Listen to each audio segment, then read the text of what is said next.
We have with us Henrique Braun, who's the President, International Development at the Coca-Cola Company, and he's talking about the way forward for Coca-Cola in India. Thank you, Henrique, for joining in. That's the first question. India is the fifth largest market for Coca-Cola globally. What's the rate at which it is growing versus your other markets, and what are your internal targets for Coca-Cola? First of all, it's nice being here with you. And look, India is the fifth largest market for us at the Coca-Cola Company. And it's significantly growing right in the last few years. The momentum is there, so we're very positive about the future of this market to continue to grow and build on the momentum that we have. What does Coca-Cola do to stay ahead of the curve on this opportunity in India? I mean, what is it doing here? Can you tell us? I think it's a combination of things. We have been very diligent in terms of innovating with a consumer centricity approach, which means understanding the consumer at the local level, leveraging our global capabilities. So a good example in India, we have the strategy of segmenting the country in many Indians. And this has allowed us to actually have local connections with the consumers on the day-to-day activities, but leveraging the global platforms in a way that we can connect with the consumers in the best way and add value to the customers as well. A good example of that, it's what we have done recently with Coke Studio, which is a platform that was developed here and in partnership with the global company, but we have local talents from different parts of India connecting with the consumers on music, which is a passion point with the consumers. And that really allows us to have the full integration of the experience of developing the brand, having great products, and the portfolio coming along in a way that it's well executed as well by our bottling partners. So it's all coming together nicely with a very good talent team that's leading the company here. Just out of curiosity, I wanted to know, does Coca-Cola look at individual brands in India or the overall sales? Because on the one hand, you have Thumbs Up and Sprite, both billion-dollar brands. Are you pushing other brands as well? I mean, how does it work? No, look, we're open-minded to really connect with the consumer and the customers in India in the best way possible. The portfolio has expanded. As you know, we have global and local brands that have been really growing well in India. Good example of that, we are doing very well on Sprite, but also on Limca. We have Thumbs Up really being a key driver of growth in here, and it's a local brand that we acquired in the past and continues to do very well. Coca-Cola trademark continues to be accelerated, so we're going to continue to experiment and learn as we go, and some of these it's going to work, some it's going to be new portfolio extensions that can actually thrive in here and be expanded across other markets. We have recently also developed a product here locally under the Maza brand, that is a brand that has been developed locally, and the portfolio also actually has been developed by the global R&D team, but with local insights. So we'll see more of that and open-minded to opportunities that might come in the market in the future as well. So how exactly is the consumer sentiment currently? I mean, what have you noticed in terms of consumer behavior post the kind of inflation that we've seen? At the same time, there's been input cost inflation, a lot of price rise, etc. as well. So what have you made of this? What have you all done? Well, look, we're always investing in the countries for the long term. So we have passed in every single market for good, bad days. And when we look at the inflationary markets, right, and today in the world, it's actually some phenomenon that we see in all over the world.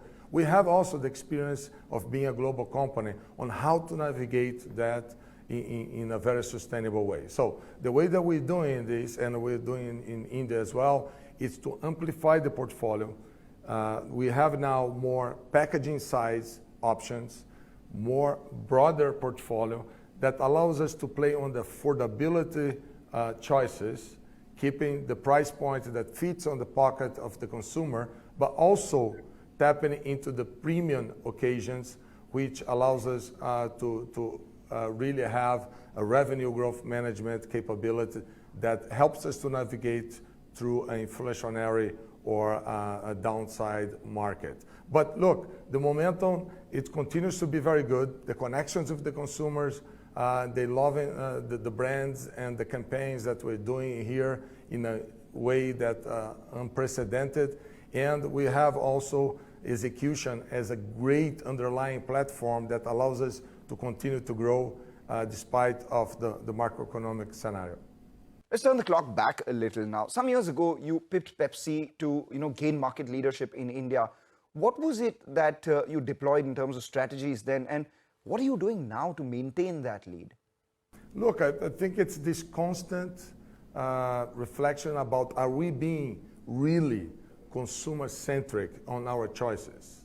Because if you truly are, then you're going to thrive. And if you add to that the customer value equation, that you're adding value to the relationship with the trade, and you are operating as a good corporate citizen, this whole flywheel, it's going to help you to accelerate growth. And what we have done here that's also unique is this connection with digitization, that it's a platform that India, it's really being a great example globally on how you have the government investing on that, you have the industry coming along, you have the startups, open source available for you to accelerate this. And we're taking advantage of this ecosystem to actually incorporate these in our consumer strategy and how we connect with the customers also in a very effective way. So if you take now our position in the past on the offline world that was already a good established competitive advantage, and now leveraging the digitization, we are exponentially having the benefit of coming this whole equation together and continue to be relevant in the hearts of our consumers, but also in the value that we bring to the customer. That's actually the magic about continue to deliver. Summer 2023 is here. What kind of sales can we expect? Look, we're going to continue to build on the momentum. It's always good when we have, the team pumped up. You have the market with the dynamics that allow you to play a role not only on growing the economic development agenda, but being part of the communities and doing the business in the right way. So we have invested heavily in the past few years to continue this momentum. The plans for 2023 are very bold, and we believe that we're going to have a good year. The other thing that has happened is, a lot of these startups have come up with interesting offerings. Are there any M&A opportunities that you see in the startup native drinks D2C sort of space in India? Look, we definitely open-minded about any opportunities that are out there. If we're true to what I was saying before about this consumer centricity, we always evaluate, can we do it internally?